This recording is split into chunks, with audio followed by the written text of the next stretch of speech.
So this is a story about how I got my first ever book deal. The book in question is this book, Hollywood Car Wash, and just, everything that happened along the way, like, the agent, the book, the self-publishing and stuff like that. The story starts in 2001, 2002, and you're like, why does it have to go back so far? And it has to go back so far because the story actually parallels the evolution of the self-publishing industry.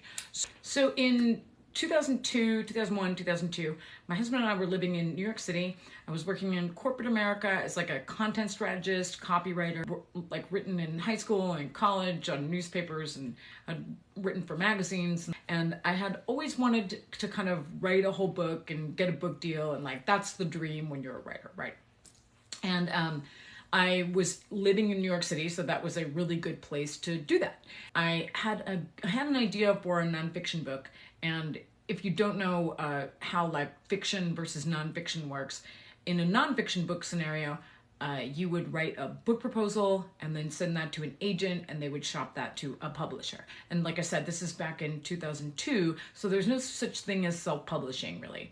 I basically had an idea for a book, a nonfiction book. I wrote it up in a book proposal, and I, networked a lot in publishing events and stuff. And eventually I found an agent in New York City who could shop that book around to publishers.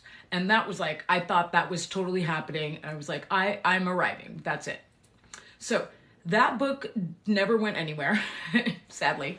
The agent, was a really nice guy and just like sent the book proposal out and said, this isn't going anywhere, but stay in touch. The next thing you write, like if you have another idea, let me know, and, maybe I'll represent you. And that's like how publishing goes and how it went back then, and, how it might still go to this day. So in fact, I did stay in touch with him. A few years later, my husband and I moved to Los Angeles. My husband is a voiceover actor, and back then, the only two places you could live were New York and Los Angeles. And so we moved to LA, he got into the industry, and we reconnected with a lot of people that we knew, and I reconnected with a lot of people from high school. I grew up in Southern California, and it turned out a lot of them were on TV shows at the time, and a lot of like his colleagues that were voiceover actors were also on TV shows. So because I'm a writer, not like an entertainment industry person, I just was like fascinated by all the stories of the insider, like what's it like to be in the cast and crew of a show. So over like the course of a year or so, I like heard all these crazy stories, and I was like, you know what, that would make a really good book. And this was like the era of the Nanny Diaries, which was supposedly based on a true story, and The Devil Wears Prada, which was like, you know what, I'm gonna do that book, but for Hollywood. Going back to like how you get a book deal, nonfiction versus fiction. In nonfiction, you write a book proposal, send that to an agent, then they shop that to a publisher. And in fiction, you have to write the entire book and then basically send it to an agent. Then they send the whole book to a publisher if they want to represent it. So I spent a year writing the entire book. And then when that was done, I got back in touch with my agent that I had mentioned in part one. Said, I have a book that I wrote, so can I send it to you? And he said, sure. And I sent it to him, and he took the manuscript and wrote on it, "Chick lit is dead," and mailed it back to me. And then wasn't my agent anymore, I guess. That was rough. After spending all that time writing that book with like thinking in my mind that I had an agent who would like read it and represent it once it was done. So at that point, I have a finished novel, but I have no representation. This is in 2005, before the self-publishing industry is really taken off yet. And so there's like no way for me to just put my book into Amazon. So I spent basically another year trying to find representation for this book. I got a copy of Writer's Market, looked up all the agents that represented that kind of book, and I sent them the query letter. Then I got a couple of messages back from people saying like, yes, I'll read the book. And eventually I got an agent for that book. She was the agent that represented a lot of other types of that kind of novel. She believed in the book, and she gave me some editorial suggestions, and I made them, and I did some rewrites. And so when she felt like the book was ready to send out, sent the book out to publishers. Now we're up to like 2006. I wrote a book. It's with an agent. She's sending it out to publishers, and she sends it out. She gets some interest. Some publishing houses were like, yeah, okay, whatever. And but nobody jumps on it, and there's no like bidding war or anything like that. But I have like a couple of meetings with people, and in particular, there's one person who works at a publishing house who likes it and likes my writing, but doesn't have like room for it in his editorial schedule. But he's like, why don't you pitch me some ideas for some YA series? Because that's what I'm developing right now. And I'm like, that's not what I write really, but okay, let me give that a shot. Because my agent was like, look, this is the most interest we have for this book right now. So let's just go with this. So I spent 6 more months writing speculative fiction for this guy. I wrote a bunch of like book ideas, and I developed a few of them, and he would give me suggestions. And this is all without a contract, because I and my agent are hoping that this guy is going to not only take whatever book I'm developing with him, he'll also take my novel and then put that out, one of his imprints or whatever. So that goes on for like 6 months. And then one day I basically send in the final draft, and I'm like, I don't want to keep doing this if I don't have like a contract. And I kind of just put my foot down and said I would need something in place to keep writing this series. So basically he waited a really long time, and then he got back to us and said that he didn't like the way it was going and he didn't want to do a deal with me. And I just was really devastated, because this was the second time I had, written an entire thing and basically gotten it rejected. By that time, I think like the agent was, since the book hadn't like gone straight into like auction mode, she just, didn't have the energy for it. Like she wasn't excited about it. And so I said, what if I just put the book out myself, and then I prove the concept, and then, we'll see if we can get publishers to bite on it if I've actually sold some copies. And she was like, look, if you put the book out yourself, that's it. I'm done. Self-publishing is for losers, or, that's what she basically said. And I didn't want to let it go, because I had spent, that's my time in there. Like I want to be compensated for my time. So now I've been rejected by a bunch of publishers. My agent wants nothing to do with me because I mentioned self-publishing. I'm right back where I started, only it's 2 years later. So I did what you do in 2006. When you want to self-publish a book, I hired a company, which back then I guess would be known as a vanity press, because I didn't know anything about book formatting or cover design or anything like that. So I just was like, that's it. I'm going to put this book out and see if I can get it to sell, see if I can get some money back for the time that I put into this book. And it was very, very sad for me, because I thought I wanted to be a writer. I wanted the legitimacy and the validation of getting a book deal, having an agent. And I was so close several times, only to have it completely go up in flames. At that point, I had pretty much mentally given up. So it didn't matter anymore. I was just going to put the book out and put it behind me and move on. I didn't know that self-publishing was going to become such a huge industry, or I probably would have waited and just put the book out myself. But at that point, I didn't know what to do, so I just took an action and went with it. So January 1st, 2007, the book came out. The agent never spoke to me again. So my book is out.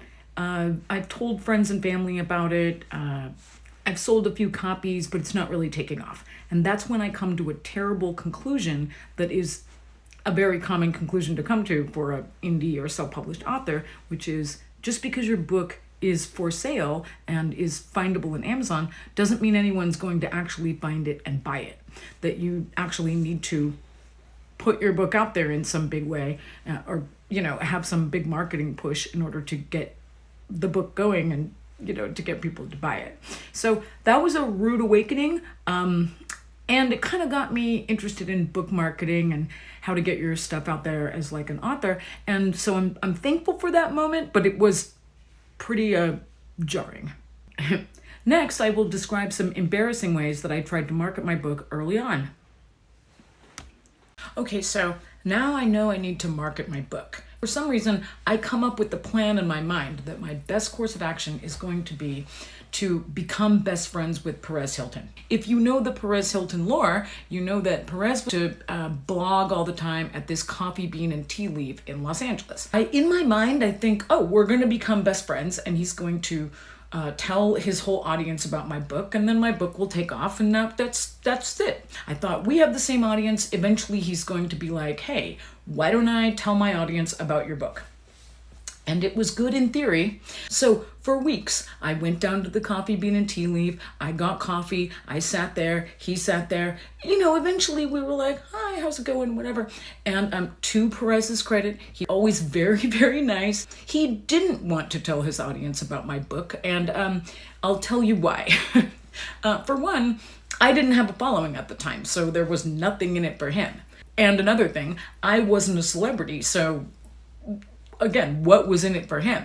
So eventually I gave him a copy of the book. He politely declined. Concept was mine, and the mistaken calculation was mine, obviously. So, but he was very gracious the whole time and always very nice. Once that plan failed, I had a bunch of postcards printed up and started putting them on people's cars in Los Angeles because I thought, here's people around who like celebrity culture. They're gonna like my book. And in fact, that did get some people buying my book and talking about my book. That wasn't really making a big enough impact though, so I needed something where I could get more exposure and get my book out there a little bit more. So I decided to focus my attention and energy on getting into a popular book fair in Los Angeles, which I hoped was going to be like the major big break and tipping point for my book. Okay, so I'm still trying to get my book out there. Nothing else has worked. Perez Hilton doesn't want to be my friend, and just my book being on Amazon, telling friends and family about it, and putting postcards on people's cars hasn't really gotten the momentum going. So the next step for me is I'm going to get in a book fair. That's kind of like you get a booth or a table, you sit there and you sign copies and you sell copies and you talk to people about your book and, try to grassroots build up your audience one person at a time. And since the book is set in Los Angeles and the book fair is in Los Angeles, I figure I have a pretty decent shot of building a little bit of audience and momentum by just sitting there and talking about my book all weekend. So I register for this book fair. I order a bunch of author copies. I head over to the fair and I am unpacking my books and getting my table set up and the whole thing. And the coordinator of the book fair shows up and is kind of talking to me. Hi, how are you? Blah, blah, blah. Picks up one of my books and says, oh, is this book self-published? And I'm like, yeah, but what does it matter? I mean, yeah. And he said, oh, I'm sorry, you can't be in this book fair. And I'm like, what do you mean? I'm here. I'm in the book fair. I'm literally already talking to people. And he said, no, I'm sorry. You'll need to leave. You'll need to take your self-published books and leave. You can't participate in this fair. And I'm like, you can't be doing this, right? Like, I'm here. I have a stack of books here. I already have people that I'm already talking to. And he said, no, I'm sorry. It's real authors only with real books. You can't be in here. I'm sorry no one caught that and told you.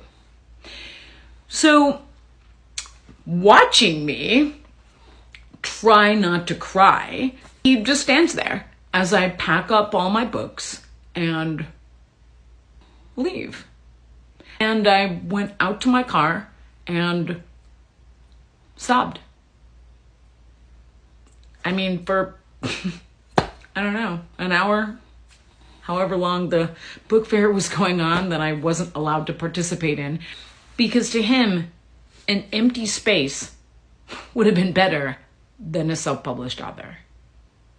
I got a similar reception when I tried to host a book signing at a local bookstore or actually get my book into bookstores. Nobody wanted a self-published book, especially with an author with no following, and nobody was shy about saying that. Okay, I don't know if you're catching on to a trend here, but what does every story I've told about this book have in common? And the answer is gatekeepers. What I learned at after I hit rock bottom and was crying in my car, I decided that I was giving my power over to other people. Like in the whole example, the 3 years of the book so far, I've given my power over to an agent, a publisher, another agent, Perez Hilton, the person at the book fair. Like in each instance, I'm waiting for a big break for my career. Like I'm waiting for somebody to wave a magic wand and give me a career. But here's the problem. I have a lot of energy as a person, and I needed a place where I could take that energy and use it to connect with people who might read my book. That place ended up being social media, and in this case, MySpace. So I got on MySpace in 2007. I told you this story is very old. I didn't initially get it. I just set up my photo and like my top 5 or whatever, and I put some music on there. I would blog every single day, just what I was doing as a writer, and I would include links to my book and, do that social media thing that a lot of writers do, or any creative types do, which is to say, into the void, buy my book over and over again. And then one day I was on the social media of an author that I was jealous of, like Emma McLaughlin or Sophie Kinsella, so sad that she just passed away. Somebody that had the exact following that I wanted to have. And I was thinking, oh my God, why can't those followers just know about me? And then it kind of hit me, like, that's what social media is for. Tell them about yourself. One by one, I started following the followers of popular authors that wrote what I wrote and messaged them about my book. This doesn't sound like an aha moment, but it eventually is what worked. My MySpace account is now gone, so I'm not sure how many messages I actually ended up sending, but I think it was in the neighborhood of 25,000. Over the next 6 months, I did that every single day, and eventually my book started selling. 3 years and 25,000 MySpace messages later, the book is finally selling, and reviews start to come in, which I'm like, that's amazing. Didn't know how to get reviews. So I figured sales velocity is going to equal reviews. And the first couple of reviews come in, and I'm kind of horrified to find that a lot of them are 1 and 2 stars. Why, you might ask? Because I thought this book was good. But if you rewind in the story, the book is out through a self-publishing company. Actually don't have control over uploading the manuscript. What I mean by that is I couldn't just put updates into Amazon myself. I had to send them to the company and they would upload them. When my MySpace started to take off, I had sent an update to the self-publishing company that unfortunately in my ADHD brain, I didn't realize I had put the MySpace information into an old version of the manuscript and sent it to them, which I didn't realize I had sent them an old error-filled version of the manuscript. This is horrifying because I have spent so many years trying to get this book out there only to have a version up there that is filled with typos. So as soon as I realized the typos version is what's being printed and sold, I send frantic emails and make phone calls to the self-publishing company saying, I need you to swap this manuscript out right now. And they're like, oh, that's going to take 7 to 10 business days. I am one of those radical accountability people. So it's like, I know it's my fault. It's so frustrating because I can see people buying the book. I'm horrified that they are going to get a version that's substandard. And I just spend a lot of time crying and writing about that on my MySpace. So hopefully people will come and, I can refund that. I don't even know what to do at this point.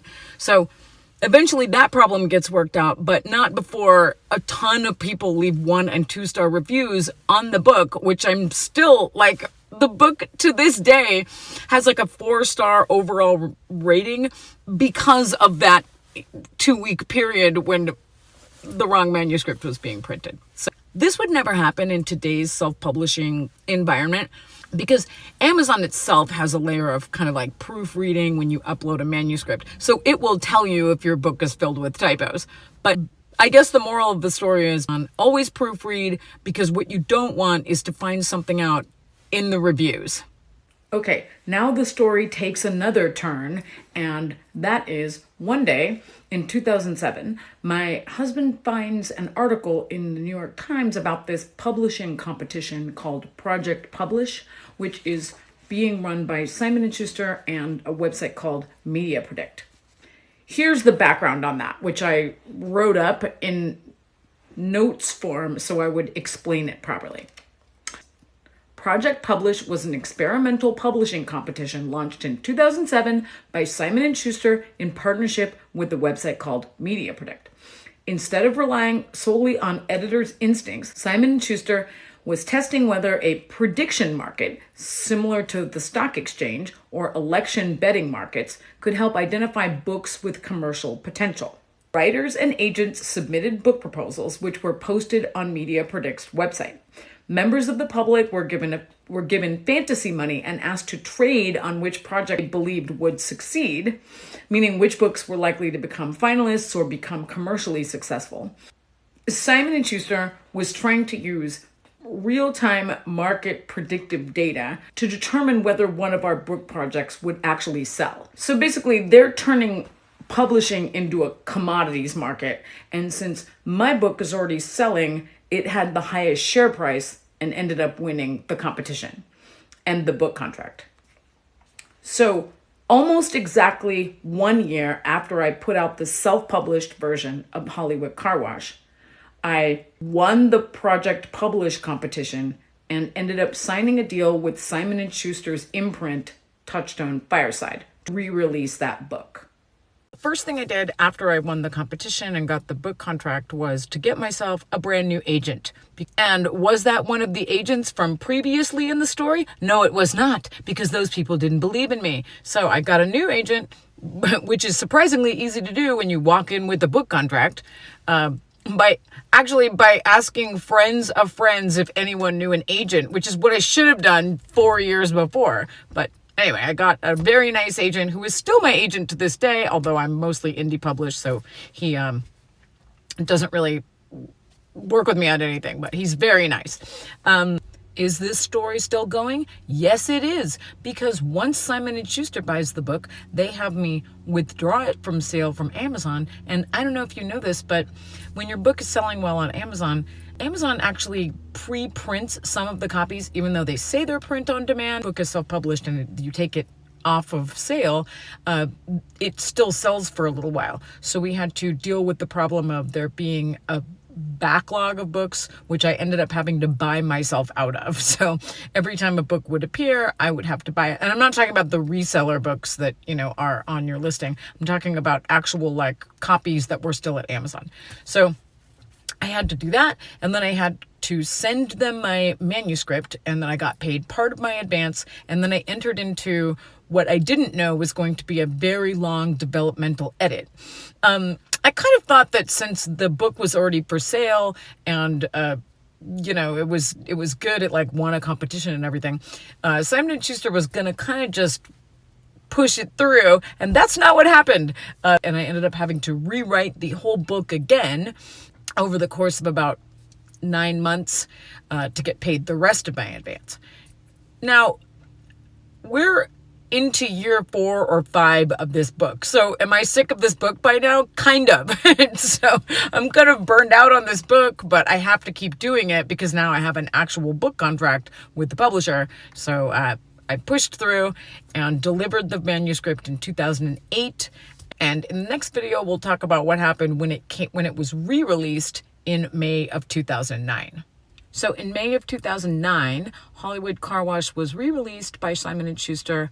That book looks like this. I think they did a phenomenal job on the cover. The edit was great. It's really a great book. In a traditional book deal, you would think that the publisher takes your book and your career as an author and does a lot more for it. And they did a lot, but it was really interesting how much I had to do. And it was a lot less than I had to do as a self-published author, but they expected me to participate quite a bit. And that's why when they're evaluating authors for book deals these days, they will look to see if you have a social media following, if you have an email list, stuff like that, because especially for an author that's not that well known, they're going to expect you to participate in the publicity process. And that's what they did. Starting earlier in the year in 2009, we started having meetings, and they talked to me about like, okay, we're going to send you on book tour, but we're only going to set up locations on the book tour where you can bring a crowd. So, it was the bookstore, the publisher, they're not going to do that for you, which was, I thought, a really interesting perspective for me, because as a self-published author, I couldn't even get into a bookstore. But now, as a traditionally published author, I can get in, but I have to bring the crowd myself. They had me do, a big push through my MySpace to all the MySpace followers about like the book that was coming out, and it was on pre-order, so I was supposed to push people over there. And they got me some publicity, but every time they got me publicity, I was then expected to amplify it on my own social media and with my own email list. So, and that is the case to this day. I verified this the last time I was at a publishing conference with the person that was with the traditional publisher, and I said, how long do you give an author, like a not well-known author, who has gotten a traditional book deal? And the woman at the traditional publisher said, we give it a month. So that, that was about what I got. Like, I got a month of the media and publicity department's attention, and the Simon & Schuster Touchstone Fireside name did go a long way toward trying to get me like into venues. Went on book tour. It was great. It was a really interesting experience. The book is up for sale. It's selling. I appeared in a couple of magazines. So that was really fun. It was fun hearing from people, especially like people who I had known along the way, who had been rooting for me. It just was a real full circle experience in stark contrast to the experience I had when the book came out the first time. It was very emotional and kind of sad for me. And this was a really great kind of like closure to the whole thing. And the book did sell to the point where I earned out of my advance. And if you don't know what that is, your book, when you negotiate a contract with the big publisher, they give you an advance based on how much they think the book is going to sell. And a lot of books don't earn out of their advance. So you, as an author, will never see any money again because they paid you all they're ever going to pay you. And if you earn royalties, that means you earned out of your advance, meaning your book sold so many copies, it earned past what they already paid you, and you're still getting royalties. And actually, I was still getting royalties from that book up to like a couple years ago, so it was still selling. The story ends back where it began, in self-publishing land, because after 14 years of Simon & Schuster having the novel, I asked that my rights be reverted back so I could update it and re-release it myself. It's a little bit old. The references are dated, and they don't really do that once a book is out. So, so I asked for my rights, I got them back, and now I'm working on editing and updating that book. It's been a really long journey with this book, and it's been a good learning experience. So I'm kind of just trying to share what I've learned, and I will answer questions that I've gotten along the way that will hopefully help you with your self-published book. Thanks for listening.